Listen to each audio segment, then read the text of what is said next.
Здравствуйте, это вечерние новости, в студии Влад Давыдов. Сегодня в выпуске. Ковид наступает. В Якутии усилены меры по противодействию распространению коронавирусной инфекции.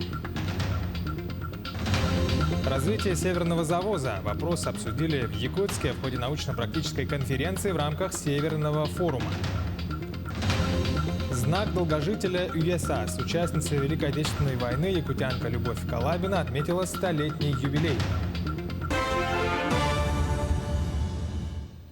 В Якутии усилены меры по противодействию распространению коронавирусной инфекции. Соответствующий указ глава Якутии Айсай Николаев подписал сегодня.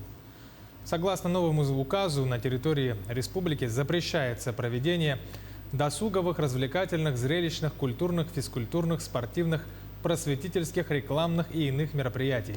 Также оказание соответствующих услуг, в том числе в парках культуры и отдыха, торгово-развлекательных центрах, на аттракционах и иных местах массового посещения граждан. При этом учреждения культуры продолжают работать по репертуарному плану. Это музеи, выставочные залы, иные организации для посещения граждан, объекты спорта для населения продолжают работать при соблюдении всех профилактических мер, масочного режима и социального дистанцирования. Тем временем за последние сутки в республике выявили 205 новых случаев коронавирусной инфекции. Из них в столице 127, в Амгинском районе 9, в Вилюйском, Хангаласском районах по 8, 6 заболевших в Татинском районе, в Мирнинском, Намском по 5. Ну и еще в 19 районах зафиксировано от 4 до 1 заболевших. В Хангаласском районе в связи с ухудшением эпидситуации ряд школ перешли полностью на дистанционное обучение. С понедельника школы города Покровска, поселка Максыгалох, сел Ой и Улахан-Ан, а со среды школы сел Тумул и Синск. Ну а с сегодняшнего дня школа села Актемце. Одновременно с этим идет усиление проверок по соблюдению противоэпидемических мер. Административная комиссия и Роспотребнадзор проводят рейды в торговых точках, местах общепита, учреждениях и организациях Хангаласского района. У нас высокий рост заболеваемости заключается в том, что формируются организованные коллективы среди детей. Также много людей вышли с отпуска.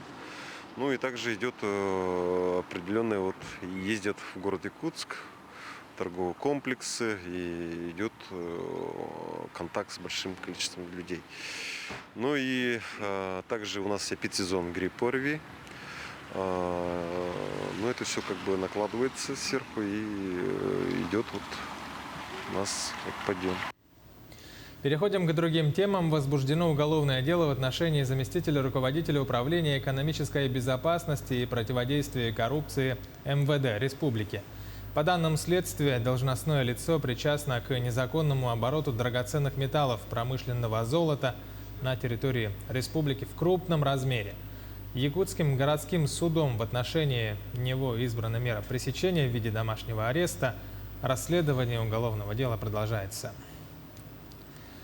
Пути развития северного завоза обсудили в Якутске в ходе научно-практической конференции в рамках Северного форума. В частности, были подняты вопросы, касающиеся совершенствования механизмов государственного и муниципального управления, новых технологий, логистики и инфраструктуры завоза. Особое внимание уделили проекту по созданию сети торгово-логистических центров в 13 арктических районах. Это должно обеспечить круглогодичное снабжение населения Арктики продовольственными товарами. В этом году будет открыто 2 торгово-логистических центра в Абыйском районе, это на реке Индигир, как вы знаете, Белая гора, чтобы покрыть, например, Абыйский бассейн. Там располагаются Момский у нас район и Аллаиховский. И еще в этом году будет открыт ТЛЦ Усть-Куйге, поселке Усть-Куйга, это уже Янский бассейн. Он уже будет закрывать за собой Вено-Бытантайский район, Усянский и Верхоянский. В Чурапчинском Улусе решают вопросы по недостающим кормам для зимовки скота. По оперативной сводке заготовлено более 29 тысяч тонн, это 82% от плана. Из них на местах заготовили 64% сена, остальная часть вне территории Улуса. Наиболее сложная ситуация в населениях Чеппара, Бахсы, Деринг, Сыланг, Хадар, где выполнение плана меньше 40%, поэтому до Нового года сено будет доставлено из Забайкалья и Амурской области. В ближайшее время водителям, занимающимся перевозкой сена, поступят авансовые платежи за работу, а полная оплата будет выплачена после Нового года. Продолжаем выпуск. Многодетные малоимущие семьи ежегодно могут получать компенсацию за школьную форму. Единовременная денежная выплата на каждого учащегося в возрасте до 18 лет индексируется ежегодно. В этом году выплата составляет 3756 рублей. Для предоставления выплат должно быть не менее 3 детей в семье в возрасте до 18 лет, либо до 23 лет студентов, обучающихся по очной форме обучения. Среднедушевой доход семьи при этом не превышает величину прожиточного минимума. Выплата предоставляется на каждого ребенка в семье. Оформить такую услугу можно электронно через портал государственных и муниципальных услуг e-yakutia.ru. Центр «Мой бизнес» помогает самозанятым бесплатно сделать фотоконтент своей продукции. Это одна из многих мер поддержки, которую с лета этого года Центр оказывает всем желающим предпринимателям республики. Продолжит Сарглана Неустроева. Свой небольшой цех по производству кондитерских изделий Чита Артемьевых открыла 2 года назад. Пандемию пережили спокойно. Свою продукцию они реализуют в сети Instagram. Однако продвижением бизнеса семья занималась самостоятельно. Все фото и видеопосты делали с телефона. Между тем, профессиональная рекламная фотосессия помогла значительно увеличить охваты и привлечь новых клиентов.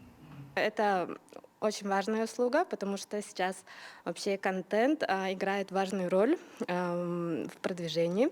Все продажи, потому что идут через Instagram, конкретно у нас. И мы очень благодарны Центру «Мой бизнес» и Министерству предпринимательства за такую классную услугу. Работает над созданием фото или видео целая команда. Это и продюсер, и менеджер, и, конечно же, сам фотограф. При этом проведение съемки не обязательно в студии. При желании специалисты приедут в удобное для вас место. Предприниматель на руки получает готовые фотографии для размещения на маркетплейсах. Понятно, что эти фотографии не предназначены только для того, чтобы публиковать их в определенных каких-то там, на каких-то ресурсах и так далее. Да? Можно использовать для баннерной печати, можно использовать для каталожки, можно использовать в Инстаграм, да, как многие любят делать. Почему? Потому что качество фотографии, оно отвечает всем требованиям, которые необходимы для высокого качества, для высокой печати. На данный момент центром принято 404 заявки от предпринимателей и самозанятых на оказание услуги профессиональной съемки. При этом бесплатная фотосессия – это лишь одна мера поддержки из целого комплекса мероприятий.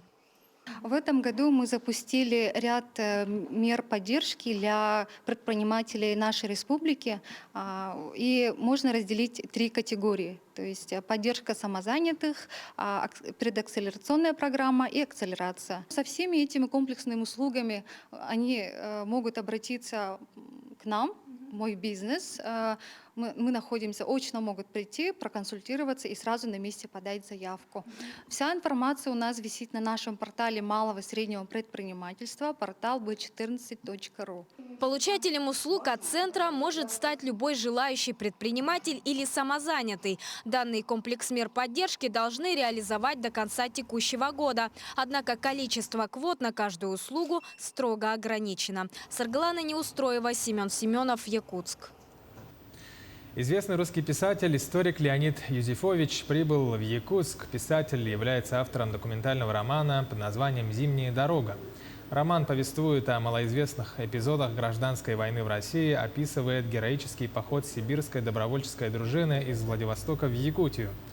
В планах у автора провести лекции у студентов и магистрантов, встретиться с читателями, писателями. Также будет организована автограф-сессия. Цель приезда Леонида Абрамовича – это познакомиться с Якутией, посмотреть. Во-первых, конечно, это места боев гражданской войны, местность СССР. А сегодня здесь за круглым столом он обсуждает, скажем так, да, вот эти героев книги Анатолия Пепеля, Ивана Строда с нашими известными историками, краеведами. И мне кажется, здесь очень тоже важный разговор об итогах гражданской войны и о судьбе героев этой книги, документального романа. Специалисты Алмаз-Эргенбанка в игровой форме обучают дошкольников финансовой грамотности. Сюжет Надежды Саханской. Казалось бы, зачем пятилетнему ребенку финансовая грамотность? Но, как показывает практика, возраст от 5 до 7 лет самый подходящий для обучения детей базовым знаниям экономики. В основе таких программ лежит игровая теория по темам профессии и обращению с деньгами. Один из таких детских городов профессии появился и в детском саду номер 7 «Остров сокровищ». От имени родителей поблагодарить Алмаз-Эргенбанк за ваши добрые дела. Детский городок профессии – это маленькая модель реального мира для дошкольников. Мы считаем, что в такой игровой форме, в реальных как будто бы условиях дети могут освоить финансовые отношения, товар, деньги, и причем еще параллельно изучать профессии. Это для нас первый проект, и считаем, что он заложит основу финансовой грамотности целого поколения. Итогом такой совместной работы Алмаз-Эргенбанка с дошкольными учреждениями становится расширенный багаж знаний детей в возрасте до 7 лет. Я думаю, это будет большим вкладом в развитие дошкольного образования и повышение финансовой грамотности в нашей республике. Начинать учить детей финансовой грамотности стоит как можно раньше, в каком бы возрасте они не были. Ведь, как говорят классики, нажить много денег – храбрость, сохранить их – мудрость, а умело расходовать – искусство. Надежда Саханская, Павел Пахомов, Якутск. После Великой Отечественной войны якутянка Любовь Калабина отметила 100-летний юбилей. Ветерана по видеосвязи наградили почетным знаком долгожителя ЮЕСАС от имени главы республики Айсена Николаева. Вместе с удостоверением именинницы вручили 100 тысяч рублей. Любовь Калабина является заслуженным работником связи Якутии, почетным гражданином Тампонского района и Хандыги. В 1942 году в возрасте 20 лет она была призвана в ряды советской армии, была разведчицей, зенитчицей. Она за войну сбила 19 вражеских самолетов. После демобилизации Любовь Калабина переехали в Хандыгу и более 14 лет проработала в Хандыгском районном узле связи. Сейчас она живет в Ангарске у своей дочери. На канале Якутия-24 эфир продолжит программа «Якутия Лайв» с Иваном Луцканом. Мы с вами прощаемся. До встречи.